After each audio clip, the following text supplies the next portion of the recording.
Shalom, saudaraku, Bapak Ibu kasih salam Tuhan, puji Tuhan. Kita bisa berjumpa lagi hari ini melalui program Bible Study Online CK7. Nah, hari ini kita akan belajar satu kebenaran firman Tuhan dari Mazmur pasal yang ke-65. Dari judul yang mengatakan nyanyian syukur karena berkat Allah. Mazmur ini merupakan mazmur pujian dari Raja Daud. Mazmur 65 adalah sebuah kidung pujian dan ucapan syukur kepada Allah dalam ibadah di waktu akhir musim panen. Jadi di sana ada ucapan syukur yang luar biasa karena panen yang melimpah ruah. Ini tentu saja merupakan berkat Allah bagi umat Allah. Nah, bagaimana selanjutnya pembahasan dari Mazmur 65 ini? Sebelumnya mari kita hampiri Tuhan. Kita naikkan pujian syukur kita kepada Allah sebab Dia baik. Sungguh bahwasanya kasih setianya untuk selama-lamanya bagi kita. Haleluya. Terima kasih. Terima kasih. Haleluya. Berkat kasih setiamu,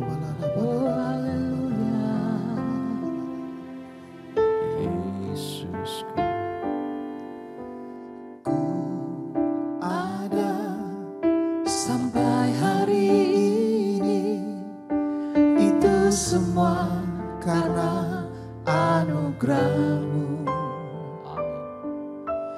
Ku hidup sampai hari ini, semua karena kebaikan-Mu. Ku bersyukur, ku bersyukur, Kau selalu baik dalam hidupku. Ku bersyukur, ku bersyukur, selamanya ku menyembah-Mu.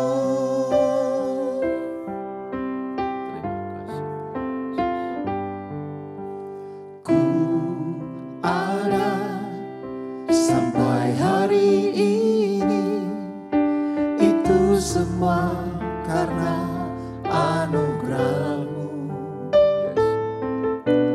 Ku hidup sampai hari ini, semua karena kebaikan-Mu.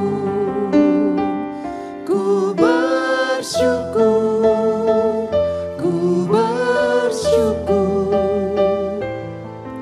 Kau selalu baik dalam hidupku.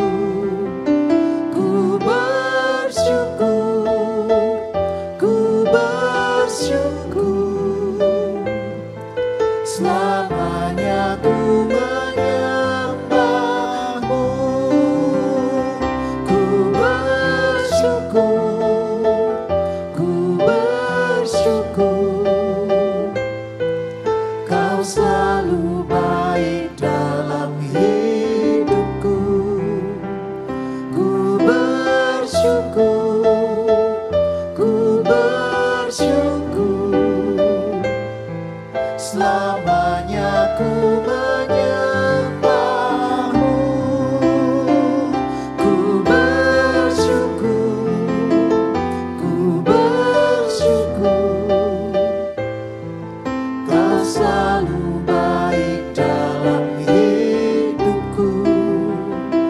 Ku bersyukur, ku bersyukur, selamanya ku menyembah-Mu. Selamanya ku menyembah-Mu.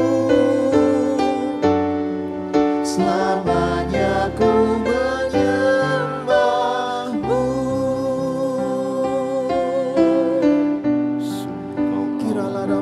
Yesus, Kau baik sampai selamanya.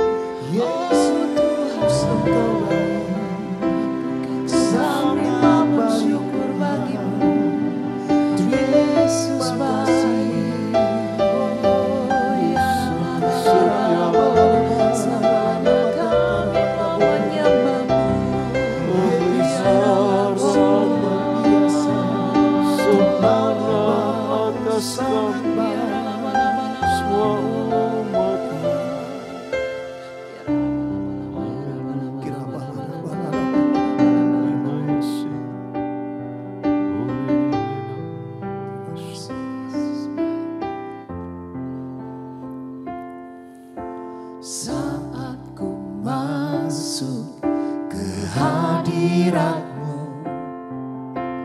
ku tersungkur dan sembah-Mu. Ku persembahkan korban syukurku yang terbaik bagimu. Ku bawa korban syukur ke tempat kudus-Mu Tuhan. Hatiku limpah dengan syukur, sebab Tuhan baik. Oh, sebab Tuhan baik.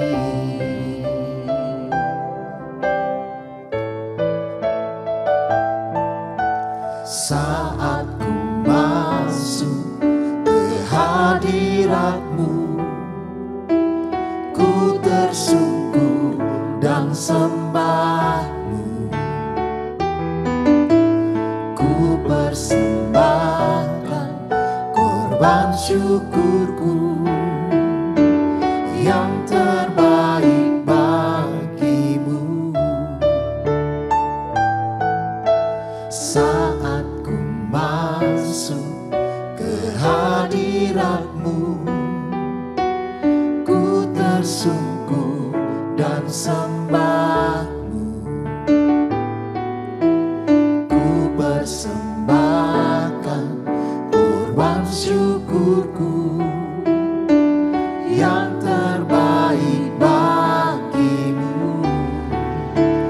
Ku bawa korban syukur ke tempat kudus-Mu Tuhan.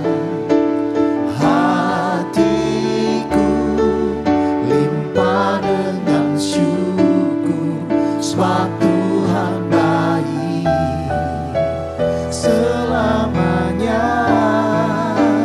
Ku bawa korban syukur ke tempat kudus-Mu Tuhan. Hatiku limpah dengan syukur, sebab Tuhan baik. Oh, sebab Tuhan baik.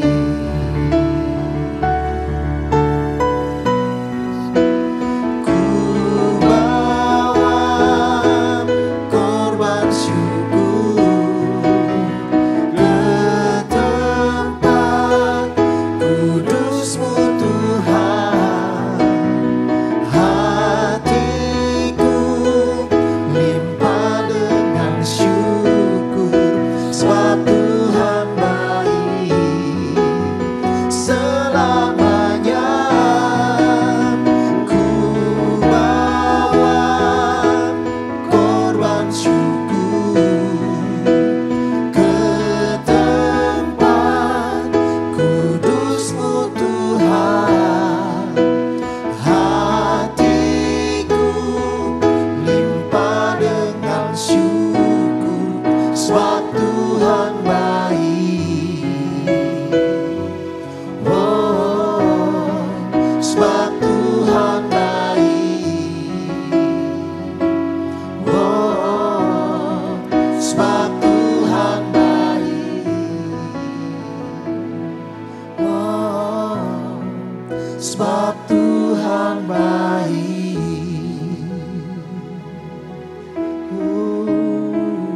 Inaya sandara. Tuhan baik. Ore tekea, wena bayasana. Kami mengucap syukur, kami punya Tuhan yang luar biasa, yang menyatakan kasih setianya beribu-ribu, terus menerus kepada keturunan berikutnya. Kami mengucap syukur sampai saat ini.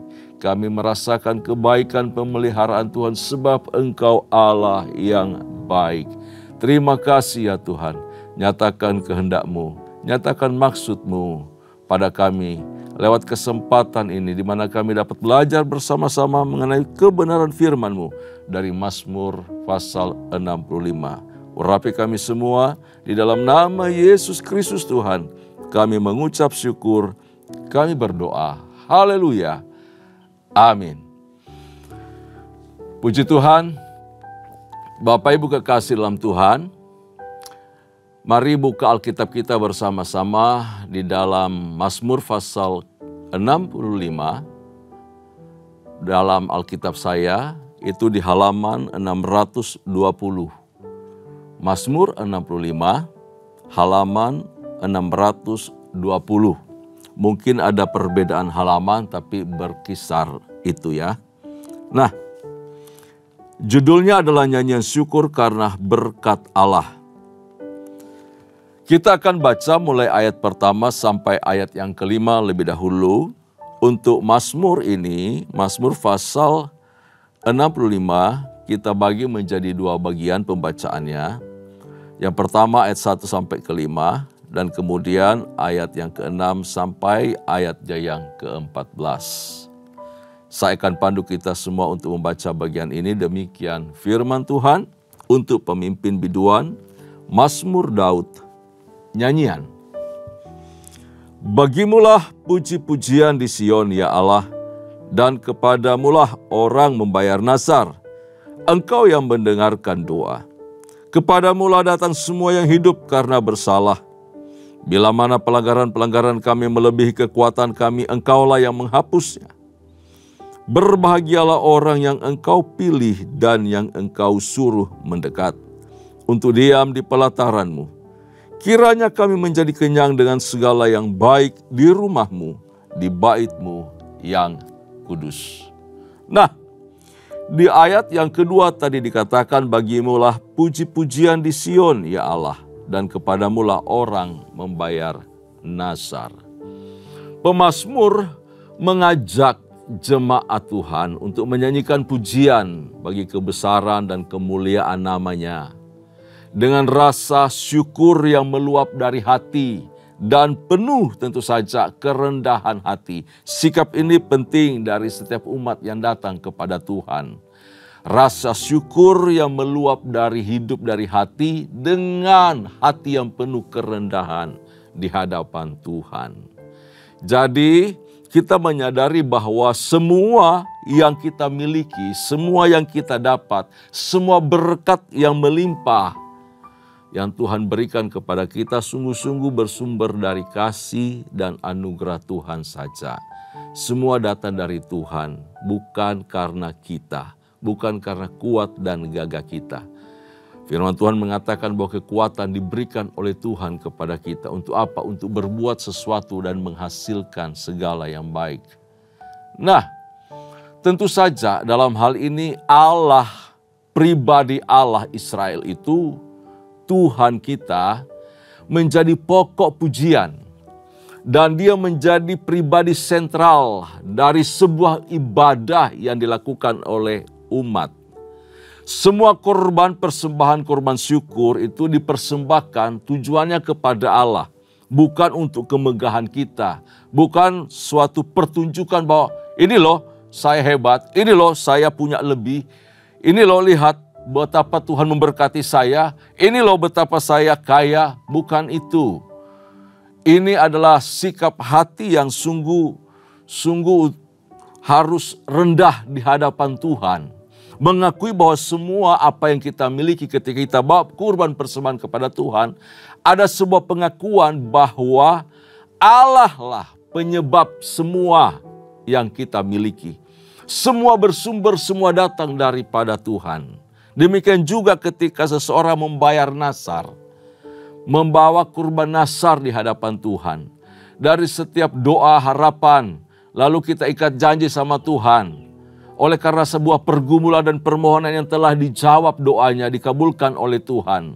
Kita harus ingat itu dan mengembalikan, membayar nazar kita kepada Allah. Sebab apa? Dia Tuhan yang mengingat. Dia menunggu kerendahan hati kita. Dia menunggu rasa hormat kita. Ketika kita berjanji, kita harus belajar menepatinya. Itu namanya membayar nasar. Nah, apa alasannya mengapa Allah menjadi sentral atau menjadi pusat pribadi yang dia saja yang layak menerima rasa syukur dan kurban persembahan dari umat? Di ayat ketiga diberitahu, engkau yang mendengarkan doa. Jadi alasan pertama kenapa Allah menjadi pusat, menjadi sentral dari pujian penyembahan kita dan kurban persembahan yang kita bawa di hadapan Tuhan, karena Ia mendengarkan setiap keluh kesah hati kita. Dia mendengar setiap permohonan doa kita. Di Mazmur-Mazmur sebelumnya dikatakan bahwa Allah menyendengkan telinganya. Dia mau peduli, dia mau mendengar, dia menempatkan dirinya sama dengan kita. Itu keren, itu luar biasa. Pribadi Allah yang kita puji dan sembah. Dia pribadi yang hidup, tidak seperti berhala-berhala yang tidak pernah mendengar, tidak bisa mendengar, bisu, tidak bisa menjawab doa. Tetapi Allah kita Allah yang hidup, amin.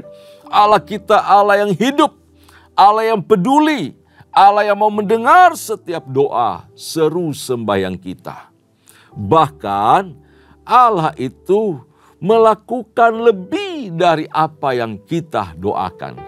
Dia membalas setiap permohonan, teriakan doa kita. Dia memberkati lebih daripada apa yang kita pikirkan, dari apa yang kita butuhkan, dari apa yang kita pohonkan, doakan di hadapan Dia. Makanya itu semua yang hidup hendaklah datang kepada Dia untuk memuji dan menyembah Tuhan. Yang kedua, dikatakan di ayat yang keempat,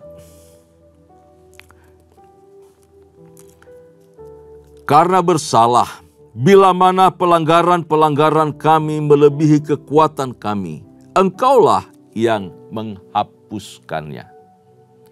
Alasan kedua kenapa Allah menjadi sentral dari ucapan syukur, dari doa, dari penyembahan kita, bahkan kurban syukur kita, adalah karena Ia mengampuni dosa dan menghapus segala pelanggaran-pelanggaran kita. Bapak Ibu, dosa nggak bisa dihapus dengan perbuatan baik kita. Pelanggaran kita nggak bisa dihapus dengan amal ibadah kita. Kurban syukur kita nggak bisa menghapus dosa pelanggaran kita. Kurban-kurban persembahan kita tidak bisa menghapus dosa dan pelanggaran kita, enggak. Semua ibadah di perjanjian lama adalah satu penggambaran ke depan apa yang Yesus akan kerjakan untuk penebusan setiap dosa. Hanya pribadi Allah saja yang sanggup menghapus, membenarkan, dan melepaskan kita dari kutuk dosa. Karena itu patut kita mengucap syukur kepada Tuhan bahwa Dia bersedia mengampuni kita. Lalu apa dengan kurban syukur, dengan kurban persembahan? Tujuannya apa? Itu merupakan ketaatan kita kepada Allah. Bahwa kita mengakui Allah bertindak lebih dahulu. Allah menerima setiap hati yang datang kepada Dia, mengakui dosa, mengakui pelanggaran. Lalu ditandai dengan kurban, bahwa Allah menerima pengampunan, permohonan doa, permohonan ampun dari umat-Nya. Sehingga itu kita patut mengucap syukur kepada Tuhan. Betapa Allah limpah dengan kasih setia. Kita mengucap syukur bahwa pelanggaran kita bahkan tidak diperhitungkan di hadapan Dia. Pelanggaran kita besar, dosa kita besar, tetapi apa yang kita terima atau penghukuman yang diberikan Tuhan akibat dosa itu, konsekuensi pelanggaran itu tidak sebesar dosa yang telah kita perbuat. Allah tidak memperhitungkan semuanya itu. Bahkan dengan kasih-Nya, Dia berikan hidup-Nya untuk kita. Jadi, pengampunan Allah terhadap dosa kita, penghapusan segala pelanggaran kita, Semua berdasarkan belas kasihan Tuhan. Berdasarkan kemurahan Tuhan. Tidak ada satu bagian dari hidup kita, dari diri kita, satu andil di mana memungkinkan bahwa saya bisa diampuni. Saya bisa ditebus. Tidak ada sama sekali. Semua karena perbuatan Allah. Kasih-Nya mendahului dari apa yang telah kita kerjakan selanjutnya. Bahwa Allah lebih dahulu mengasihi kita, bahkan ketika kita masih dalam dosa. Nah, selanjutnya di ayat yang kelima, kita baca alasan berikutnya. Berbahagialah orang yang engkau pilih dan yang engkau suruh mendekat untuk diam di pelataranmu. Kiranya kami menjadi kenyang dengan segala yang baik di rumahmu, di baitmu yang kudus. Alasan berikutnya, di ayat yang kelima dikatakan bahwa karena pengampunan yang diberikan Tuhan itu memberi sukacita kepada kita. Amin. Memberikan sukacita artinya apa? Mengembalikan satu hubungan yang mesra, yang indah. Oleh karena dosa membuat saya dan Tuhan, membuat kita dengan Allah putus hubungan. Membuat hubungan kita menjadi retak, rusak, nggak enak ketemu Tuhan. Kita menjadi orang bersalah. Dan dosa itu selalu mengintimidasi, menuduh kita. Menjadi orang yang tidak layak di hadapan Tuhan. Tetapi ketika pengampunan diberikan, Allah menghapus setiap dosa dan pelanggaran kita. Maka hubungan tadi yang telah retak, yang rusak, yang renggang itu dipulihkan kembali. Kita dipersekutukan kembali. Sehingga kita bisa datang menghadap Tuhan. Dengan hati nurani yang bersih. Tanpa ada tuduhan-tuduhan rasa bersalah. Kita dilayakkan di depan Dia. Kita bisa memanggil Dia, ya Abah, ya Bapa. Waduh, indahnya luar biasa persekutuan yang manis itu. Kita bisa datang kepada Tuhan dengan bebas, dengan leluasa. Kita mengucap syukur bahwa pengampunan diberikan oleh karena kasih karunia-Nya. Hidup kita kembali bergairah, rohani kita dipulihkan, hati kita bersuka cita, kegembiraan muncul. Ini kondisi hati, kondisi diri, kondisi pikiran, kondisi tubuh menjadi luar biasa, menjadi sehat, menjadi indah, menjadi baik.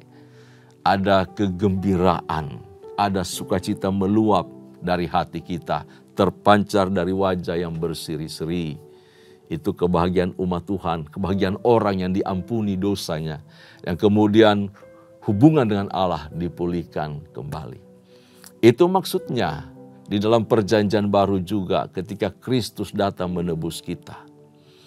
Proses kelahiran baru disebutkan sebagai upaya Allah untuk memulihkan hubungan kita dengan Dia. Ketika kita merespon anugerahnya, kita dilahirbarukan. Hubungan yang tadi rusak oleh karena dosa, dipulihkan kembali. Karena itu dalam Yohanes pasal 1 ayat 12 dikatakan barang siapa percaya kepadanya, diangkat menjadi anak-anak Allah. Artinya apa? Hubungan kita dipulihkan. Dan kedua, otoritas yang dulu hilang oleh karena dosa, kini dikembalikan kepada kita. Sebagai anak-anak Allah, kita adalah pewaris kuasa dan kasih karunia-Nya. Haleluya. Perkenanan Allah terhadap kita memungkinkan kita bisa hidup kembali dalam perjanjian, ya, dalam covenant, dan kita diizinkan untuk diam dalam pelatarannya. Artinya apa? Dalam persekutuan yang intim dengan Tuhan. Bukan saja dalam persekutuan intim dengan Tuhan, kita bisa melayani Dia, tapi juga melayani umat, melayani pekerjaannya.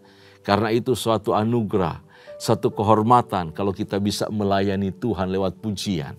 Bapak Ibu, ketika Bapak Ibu memuji Tuhan, ketika Bapak Ibu menyembah Tuhan, itu adalah satu anugerah dari Tuhan. Itu sebuah kehormatan yang Tuhan berikan. Siapa saya yang bisa menyanjung Allah yang hidup itu? Siapa saya yang bisa memuji Tuhan yang hebat itu? Siapa saya yang bisa melayani Dia berhadapan wajah, berhadapan muka dalam hadirat-Nya? Itu adalah sebuah anugerah Tuhan. Karena kita adalah anak perjanjian, umat perjanjian ketika kita percaya kepada Dia. Sekali lagi, semua bukan karena jasa kita, bukan karena kebaikan kita, tetapi karena belas kasihan Tuhan saja. Semua karena anugerah-Nya yang istimewa kepada kita. Anugerah Tuhan memuaskan kita, memuaskan hasrat kita. Bahkan kita dikenyangkan dengan segala kebaikan-Nya. Dicurahkan dari hadirat-Nya, dari bait-Nya. Dicurahkan dari persekutuan yang indah antara kita dengan Tuhan. Baik, kita lanjutkan Bapak Ibu kasih dalam Tuhan. Ayat berikutnya. Bagian kedua dari Mazmur 65 ini, yaitu ayat 6 sampai ayat 14.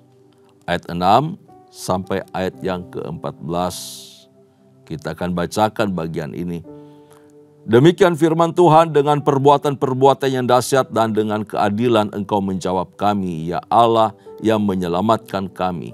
Engkau yang menjadi kepercayaan segala ujung bumi dan pulau-pulau yang jauh-jauh. Engkau yang menegakkan gunung-gunung dengan kekuatan-Mu, sedang pinggang-Mu berikatkan keperkasaan. Engkau yang meredakan deru lautan, deru gelombang-gelombangnya dan kegemparan bangsa-bangsa. Sebab itu orang-orang yang diam di ujung-ujung bumi takut kepada tanda-tanda mujizat-Mu. Tempat terbitnya pagi dan petang Kau buat bersorak-sorai. Engkau mengindahkan tanah itu, mengaruniainya kelimpahan dan membuatnya sangat kaya. Batang air Allah penuh air. Engkau menyediakan gandum bagi mereka, ya dengan demikianlah Engkau menyediakannya. Engkau mengairi alur bajaknya, Engkau membasahi gumpalan-gumpalan tanahnya dengan dirus hujan. Engkau menggemburkannya, Engkau memberkati tumbuh-tumbuhannya, Engkau memahkotai tahun dengan kebaikan-Mu.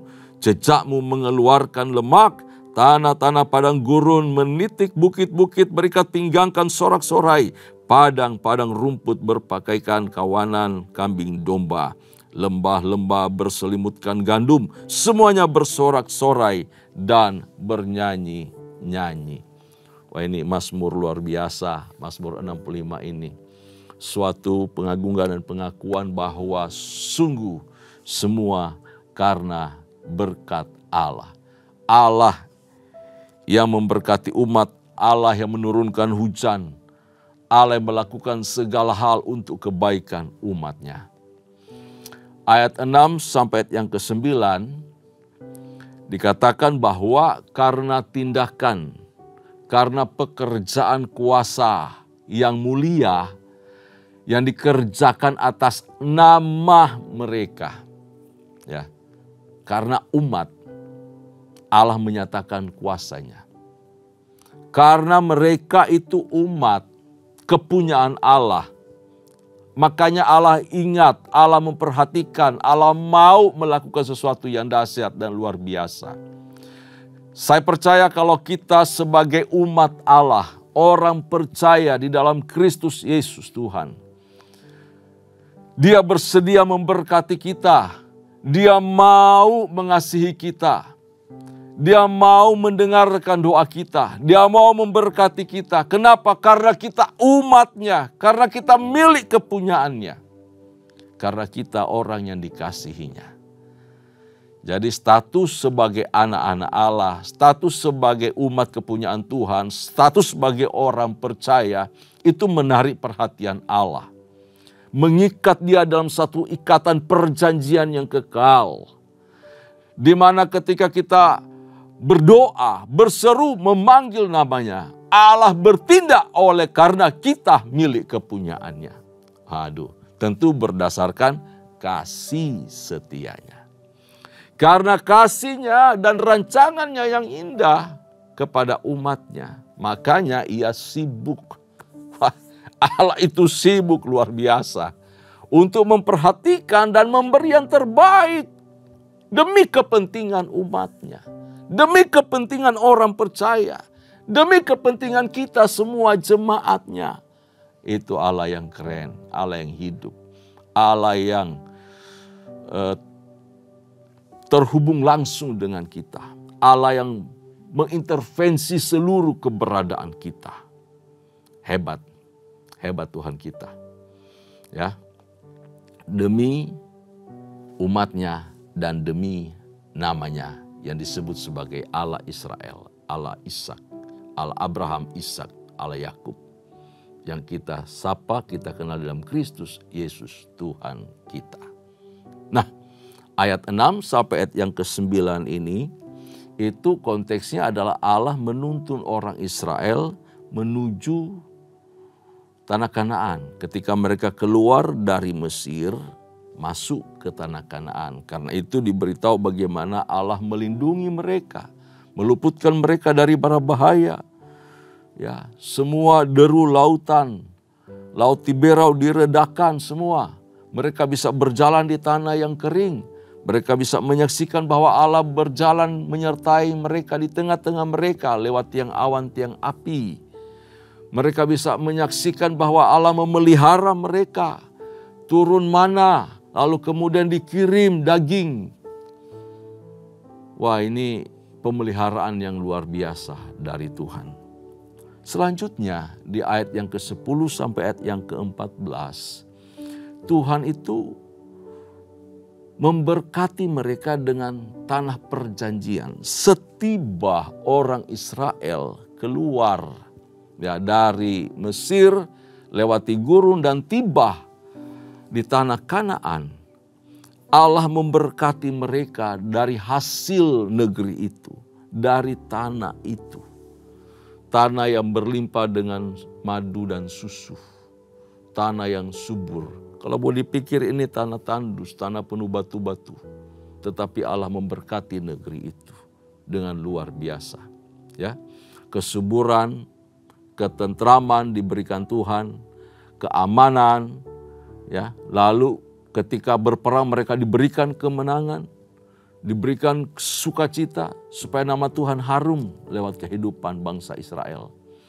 Hal mana semua itu berkat-berkat Allah yang diberikan kepada umat itu terhubung atau terjadi oleh karena sebuah relasi yang indah. Kalau umat itu setia dan menghormati Tuhan, maka yang namanya kesuburan atas tanah, ketentraman tidak diganggu oleh musuh-musuh di sekitarnya.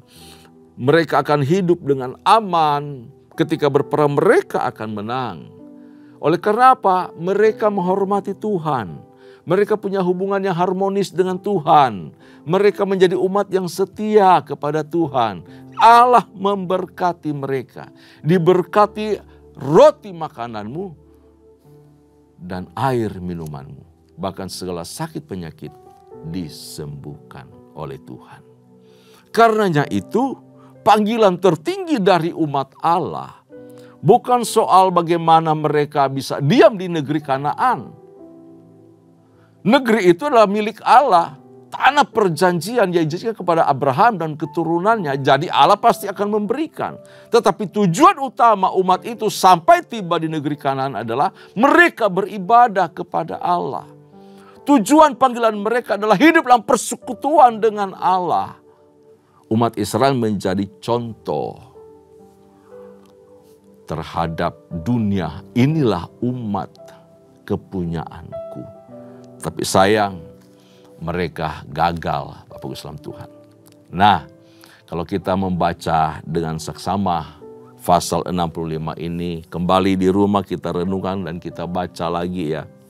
Kita akan menemukan satu kesinambungan dari dua bagian ini. Keterkaitan yang kuat antara ayat 1 sampai 5, lalu bagian kedua ayat 6 sampai 14. Yang pertama, ini kesinambungannya, bahwa anugerah pengampunan Allah terhadap dosa dan pelanggaran manusia adalah tindakan kasih setia dan keadilan Allah semata-mata. Itu juga dikatakan di dalam perjanjian baru. Dalam Yohanes 3 ayat 16, Allah yang kasih, Allah yang adil itu memberikan anaknya yang tunggal. Dan barang siapa percaya kepadanya tidak binasa, melainkan beroleh hidup yang kekal. Dalam Roma 3:23 sampai 24, bahwa kita sesungguhnya orang berdosa hanya oleh karena kasih karunia saja. Di dalam Kristus Yesus Tuhan, kita beroleh selamat. Efesus 2 ayat 8 sampai 9 juga mengatakan, bukan karena kuat kita, bukan karena pekerjaan baik kita, bukan. Semua karena kasih karunia Tuhan saja. Yang kedua, bahwa berkat-berkat jasmani yang dicurahkan dengan limpahnya kepada kita, itu sebagai tanda pengampunan sejati dari Tuhan kepada umatnya. Bahwa Allah yang mengampuni, Allah yang mengasihi kita, Allah yang menebus kita, maka itu Dia memberkati dengan limpahnya. Ya, jadi hubungan harus diprioritaskan lebih dahulu. Pulih dulu, baru kita bisa menikmati berkat Tuhan secara nyata. Sukacita meluap mengalir dari hati yang mengasihi Tuhan. Yang ketiga, bahwa geografis tanah perjanjian itu daerah pebukitan, lereng-lereng. Sehingga sulit kalau mereka dikatakan bahwa itu tanah yang subur, tanah yang luar biasa. Kalau secara geografisnya, kondisi tanah. Tetapi Tuhan bisa mengubah tanah yang gersang gurun itu menjadi tanah yang subur. Gurun bisa mengalir air. Waduh. Dan negeri itu sungguh bergantung kepada curah hujan. Sekali lagi, kondisi apapun Tuhan bisa memberkati umat. Ya, kondisi sulit sekalipun, dunia di sekitar kita, kondisi resesi. Tapi ingat, Tuhan sanggup menyertai dan memberkati kita.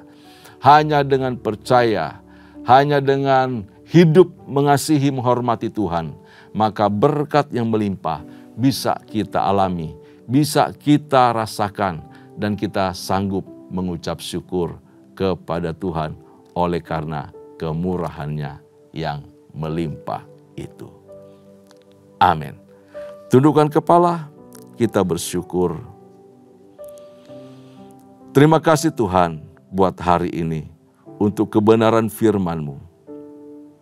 Engkau menyatakan kasih setia-Mu kepada umat, bahkan kepada kami semua. Engkau menyediakan berkat yang melimpah, tetapi berkat itu bisa kami rasakan ketika hubungan kami indah dengan Tuhan. Ketika kami menghormati Tuhan, ketika kami mengasihi Tuhan dengan segenap hidup kami, kekuatan pikiran, akal budi kami. Terima kasih ya Tuhan, terpuji-pujilah nama-Mu. Kami percaya apapun kondisi kami saat ini, tetapi ketika kami berstatus sebagai anak Allah, umat kepunyaan Tuhan, maka kami dalam pemeliharaan Tuhan semata-mata. Hidup kami dinaungi, dilindungi, disertai. Dan kami tahu berkat Allah akan kami rasakan, kami nikmati dengan damai sejahtera. Terpuji nama-Mu, berkati umat-Mu, berkati kami semua. Di dalam nama Yesus Kristus Tuhan, kami mengucap syukur, kami berdoa. Haleluya. Kekasih-kekasih Tuhan, arahkan hatimu di hadapan Allah. Terimalah berkat serta anugerah yang melimpah dari Allah Bapa, kasih sayang di dalam Kristus Yesus Tuhan, serta persekutuan yang manis dengan Allah Roh Kudus, menyertai kita mulai hari ini sampai parusia. Tuhan datang pada kali yang kedua, bahkan sampai selama-lamanya. Setiap kita yang percaya sama-sama katakan, amin. Haleluya. Tuhan memberkati. Shalom.